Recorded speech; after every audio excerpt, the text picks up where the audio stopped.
नमस्कार विद्यार्थी मित्रांनो. तर मागच्या 1-2 लेक्चरला आपण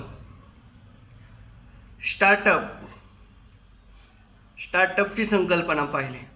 यामध्ये स्टार्टअपची वैशिष्ट्ये, स्टार्टअप करण्यासाठी साधनांची जुळवाजुळव, त्याचबरोबर स्टार्टअपचे टप्पे या घटकाचा सर्वसाधारणपणे अभ्यास केला.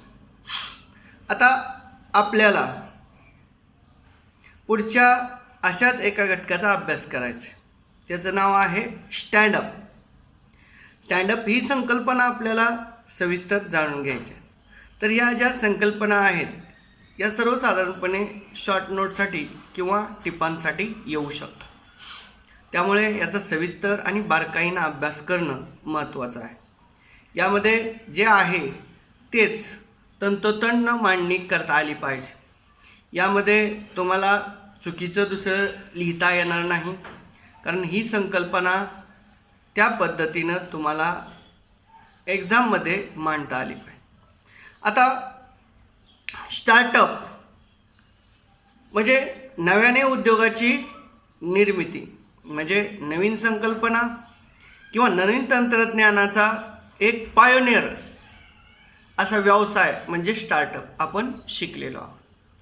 त्याचबरोबर आपल्याला आता दुसरी नवीन संकल्पना पाहिजे, ती म्हणजे स्टँडअप. आता उद्योजकतेला प्रोत्साहन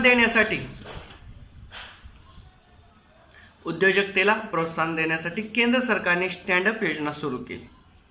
कारण उद्योजकतेला प्रोत्साहन देण्यासाठी सर्व प्रकारचे कार्य केंद्र सरकारकडून केलं जातं. केंद्र सरकार आणि राज्य सरकार यांच्या मदतीने व्यवसायाचा विकास व्हावा, व्यवसायाचा त्याचबरोबर अविकसित भागांचा सर्वांगीण विकास व्हावा, या मागचा उद्देश असतो.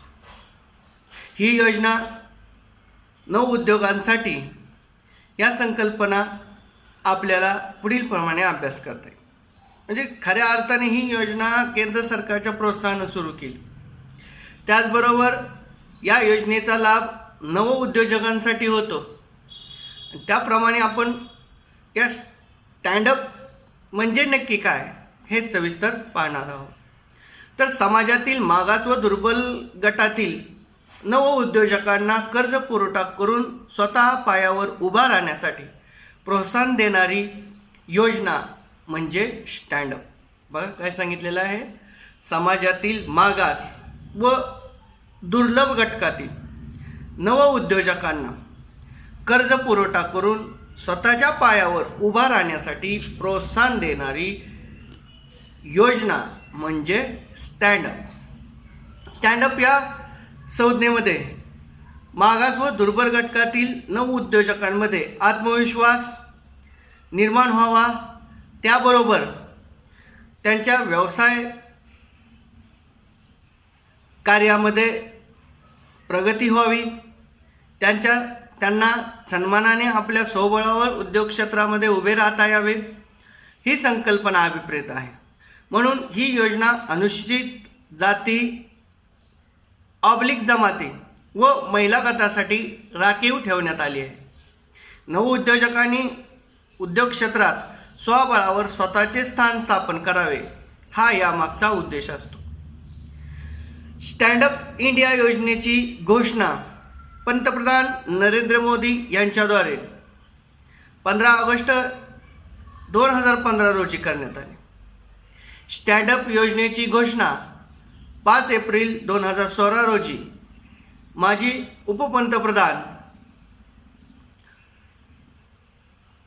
त्यामध्ये बाबू जगजीवन राम यांच्या जयंती दिवशी करण्यात आली. यांचा प्रमुख उद्देश आहे की समाजातील दुर्बल घटक, अनुसूचित जाती जमाती, त्याचबरोबर महिला गटातील राखीव लोकांसाठी या योजनेचा लाभ घेता यावा. गरीब, दुर्लभ, अविकसित, मागास अशा नवउद्योजकांना यामध्ये प्रेरणा, प्रोत्साहन मिळावी आणि नव्याने उभा राहता यावे, यासाठी स्टँडअप योजनेचा प्रारंभ देशाचे पंतप्रधान नरेंद्र मोदी यांनी 15 ऑगस्ट 2015 रोजी प्रत्यक्षात घोषणा केली आणि सुरुवात 5 एप्रिल 2016 रोजी देशाचे माजी उपपंतप्रधान बाबू जगजीवनरामन यांच्या जयंती दिवशी त्याची प्रत्यक्षात अंमलबजावणी करण्यासाठी. आता स्टँडअप योजनेचा उद्देश काय आहे हे आपल्याला यामध्ये जाणून घेतलं पाहिजे. यामध्ये आपल्याला सर्वसाधारणपणे संकल्पना, त्याचबरोबर व्याख्या, त्याचबरोबर कोणत्या साली स्टँडअपची सुरुवात झाली आणि अंमलबजावणी कोणत्या साली करण्यात आली, त्याचबरोबर स्टँडअप योजनेचा उद्देश, स्टँडअप योजनेतील तरतुदी आणि स्टँडअप योजनेसाठी जे स्टँडअप योजनेचे महत्त्व आहे या सर्व गोष्टीचा अभ्यास यामध्ये आपल्याला बारकाईने करायचा. आता स्टँडअप योजनेचे उद्देश आपल्याला सर्वसाधारण पाहायचा आहे. अनुसूचित जाती, अनुसूचित जमाती व महिला उद्योजकांच्या उद्योजकतेला प्रोत्साहन देणे, पुढील 3 वर्षात देशातील किमान 2.5 लाख व्यावसायिकांना स्टँडअप इंडिया योजनेचा लाभ मिळवून देणे, अशा प्रकारचे स्टँडअप योजनेचा उद्देश आहे. सर्वसाधारण उद्देश समजून घ्या. अनुसूचित जाती व जमाती आणि महिला उद्योजकांना प्रोत्साहन देणे, पुढील 3 वर्ष देशातील किमान 2.5 लाख व्यावसायिकांना स्टँडअप योजनेतील लाभ मिळवून देणे, हे एक स्टँडअप योजनेतून सरकारचं मानस आहे. त्याचबरोबर स्टँडअप योजनेतील तरतुदी आपल्याला पाहायच्या आहेत. यामध्ये स्टँडअप योजनेअंतर्गत प्रत्येक बँकेतून अशा किमान 2 प्रकल्पांना लाभ मिळणार आहे. त्याचबरोबर स्टँडअप इंडिया योजनेअंतर्गत बिगर क्षेत्रातील व्यावसायिकांना किमान 10 लाख ते जास्तीत जास्त 1 कोटी रुपयेपर्यंत कर्ज उपलब्ध करून देण्याचा कर्जफेडीचा कालावधी 7 वर्षाचा राहील. म्हणजे सर्वसाधारण स्टँडअपमध्ये भाग घेणाऱ्या व्यक्तीला 10 लाखापासून ते 1 कोटी रुपयेपर्यंतचं कर्ज परतफेडीच्या कालावधीमध्ये जास्तीत जास्त 7 वर्षाचा अंतरावर त्यांना कर्ज दिले जाईल. त्याचबरोबर भारतीय लघुउद्योग विकास बँकेमार्फत सिडबी, भारतीय लघुउद्योग विकास बँकेमार्फत 10 कोटी रुपयापर्यंत स्टँडअप इंडिया योजनेअंतर्गत वित्त पुरवठा करण्यात येईल.